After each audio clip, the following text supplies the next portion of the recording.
দাও না। না। দিবা দিবা? না, দিব না। শোনো, আমাকে তুমি ডিস্টার্ব করবে না, আমি এখন যাচ্ছি, রান্নাঘরে অনেক কাজ পড়ে আছে, ঠিক আছে?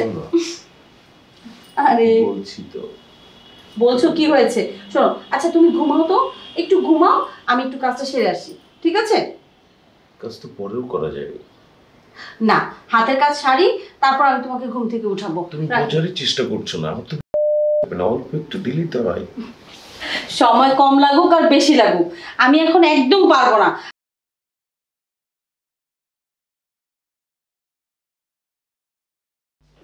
বাহ, এগুলো খুব সুন্দর, আমার ঘরে খুব মানাবে। কোথা থেকে এনেছো এগুলো বলো তো? আমেরিকা থেকে এনেছি। সরো তো। আচ্ছা, কি হয়েছে তোমার দেখি? কি ব্যাপার, তোমার গাটা কি গরম নাকি? না তো, গা তো ঠান্ডা আছে। এই পাশাপাশ করছো কেন? মশা কামড়াচ্ছে? একটা কয়েল জ্বালিয়ে দিই? তোমার কাজ কি শেষ হলো? না, আমার আজকে অনেক কাজ আছে। রান্না বান্না করব, থালা বাসন ধোয়া লাগবে, ঘর পরিষ্কার করা লাগবে। আবার কি হয়েছে জানো, বাথরুমের কলটা নষ্ট হয়ে গেছে। শামীম ভাইকে বললাম যে কলটা ঠিক করানোর জন্য একটা মিস্ত্রি নিয়ে আসতে, সে বলল এখন আর হবে না, দুপুরের আগে আমি আসতে পারবো না। কখন আবার চলে আসে?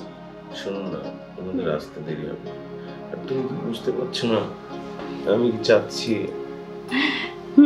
বুঝতে পারছি। শোনো, তুমি অনেক দূর থেকে এসেছো, একটু ঘুমাও, রেস্ট নাও, দেখবে মাথাটা ঠান্ডা হয়ে যাবে, খুব ভালো লাগবে। আর আমি তো আজকে বাপের বাড়ি যাচ্ছি, 2 দিন পর চলে আসবো। 2 দিন পর দুজন মিলে অনেক আনন্দ করবো। শোনো না, আমি পারবো না। তুমি দেখলে তো 10-15 দিন পর আমি আসলাম, তারপরে কি আবার তুমি কি বলছো বাবার বাসায় যাবা? আমি জানি না। আরে এমন করছো কেন? আর তুমি বুঝো না কেন? আমার শরীরের অবস্থাটা ভালো না, শরীরটা খুব খারাপ। আর এই দিনের বেলা এগুলো পরে আমার শরীরটা খারাপ হয়ে যাবে। শোনো না, হ্যাঁ, খুব একটা বেশি লাগে না, একটু দাও না। দেখো, এত কিছু বুঝি না, সময় লাগুক আর না লাগুক আমি পারবো না। আমার আজকে অনেক কাজ আছে, আজকে বাড়িতে কাজের অনেক চাপ, আর শরীরটাও ভালো যাচ্ছে না। আমার শরীর আমি বুঝি, তুমি কিভাবে বুঝবা?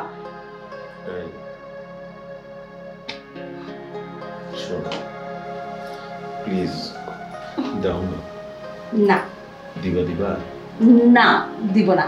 শোনো, আমাকে তুমি ডিস্টার্ব করবে না, আমি এখন যাচ্ছি, রান্নাঘরে অনেক কাজ পড়ে আছে, ঠিক আছে? আরে বলছি তো। বলছো কি হয়েছে? শোনো, আচ্ছা তুমি ঘুমাও তো, একটু ঘুমাও, আমি একটু কাজটা সেরে আসি, ঠিক আছে? কাজ তো পরেও করা যাবে।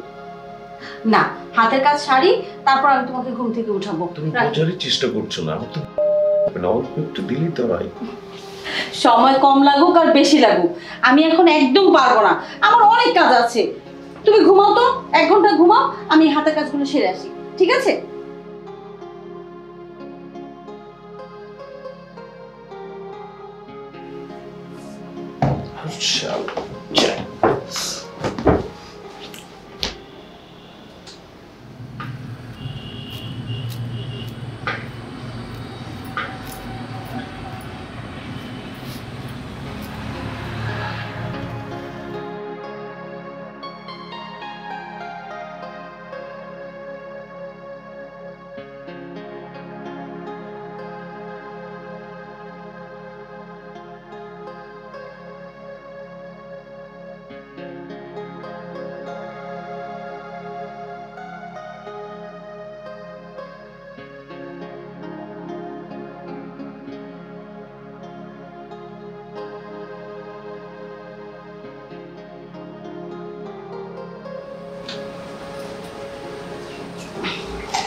কি ঘুম হলো?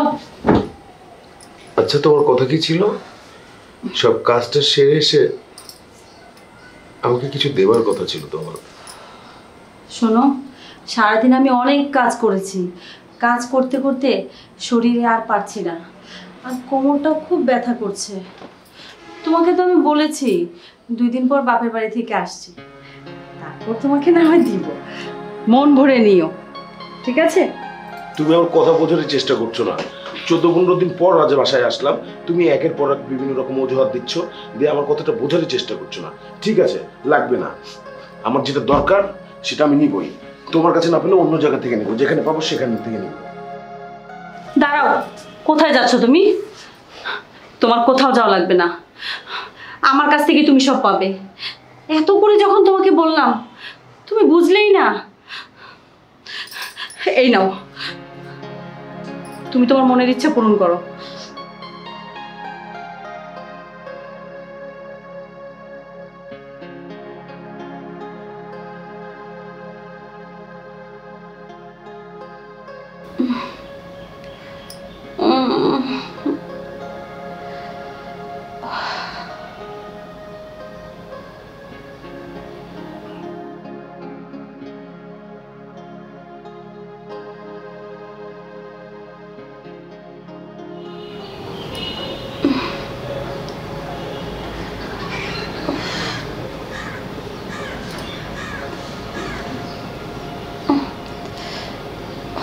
আর ভালো লাগছে না।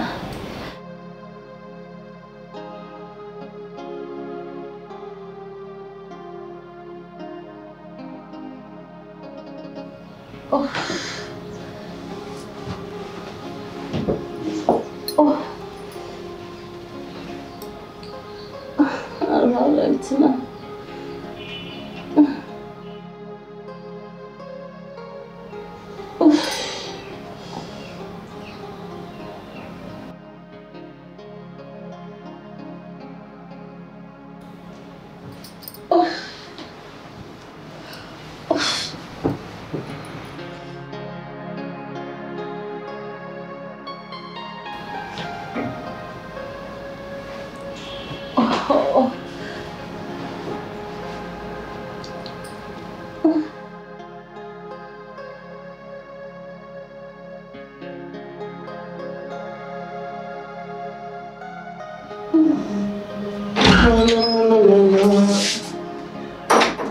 কি ব্যাপার?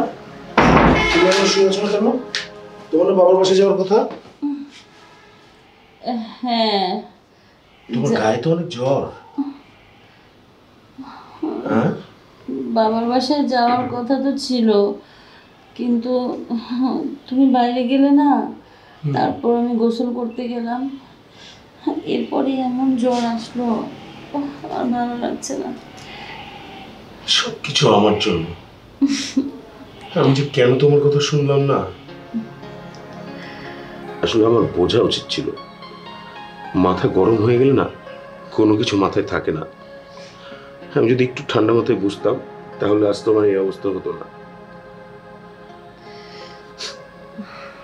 একটা কথা বলি,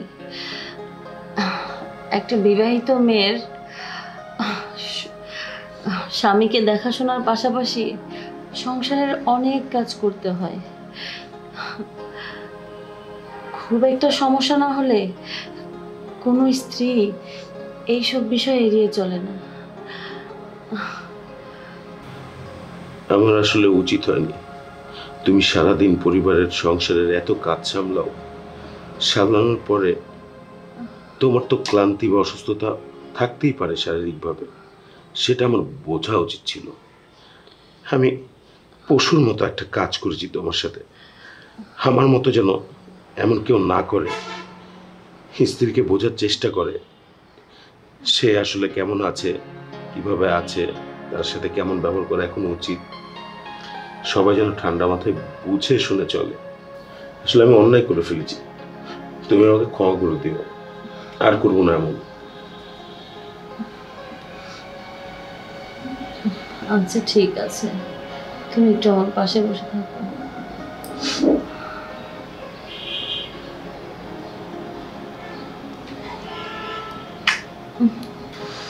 এই তো, আমার জ্বর এক্ষুনি ভালো হয়ে যাবে।